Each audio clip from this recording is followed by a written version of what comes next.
এই কিছুদিন যাবত ধরে দেখতেছি আমার ভাই সালাউদ্দিন আম্মারকে নিয়ে অনেকে অনেক বাজেভাবে ফেসবুকে উপস্থাপন করতেছে। তো আপনারা সালাউদ্দিন আম্মারকে নিয়ে সমালোচনা করতে পারেন, তারে নিয়ে লেখালেখি করতে পারেন, তবে এমন অপত্তিকর ভাষায় তারে নিয়ে লেখালেখি বা তার ফ্যামিলি নিয়ে এরকম কথা বলার রাইট আপনাদের অবশ্যই নাই। তবে একটা কথা মনে রাখেন, মানুষ ক্ষণস্থায়ী, তাই কেউ কাউকে তেল না মেরে অন্যায়কে অন্যায় বলতে শিখুন।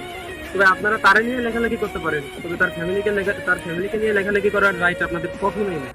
এখন এমন একটা সময় এসেছে, অন্যের সাথে আপোষ করলে সে ভালো, আর যে উচিত কথা বলে সে খারাপ, সে কখনো তার কারো কাছে ভালো হতে পারে না। কেন ভাই আমরা এমন কেন? তবে একটা কথা বলি ভাই, শুনেন, আপনারা চাইলে অনেকে অনেক কিছু হতে পারবেন, তবে চাইলে কখনো একজন নাম্বার হতে পারবেন না। তাই ভাই তোমাকে বলি, তুমি না বলছিলা যে তুমি যে লাইফটা লিড করতেছো এটা তোমার এক্সট্রা লাইফ, তাই বলি যে যাই বলুক বা যাই হোক, তুমি কখনো অন্যায়ের সাথে আপোষ করো না। তুমি যেখানেই অন্যায় দেখবা সেখানে ঠিক এমন ভাবেই রুখে দাঁড়াবা। আর হ্যাঁ ভাই, একটা কথা বলি, আপনারা যদি অন্যায়কে অন্যায় না বলতে পারেন, অ্যাটলিস্ট কাউকে নিয়ে সমালোচনা করেন না। হয়তো বা অন্যায়কে অন্যায় বলতে শিখুন, তা নাহলে চুপ থাকেন, কাউকে নিয়ে সমালোচনা করেন না।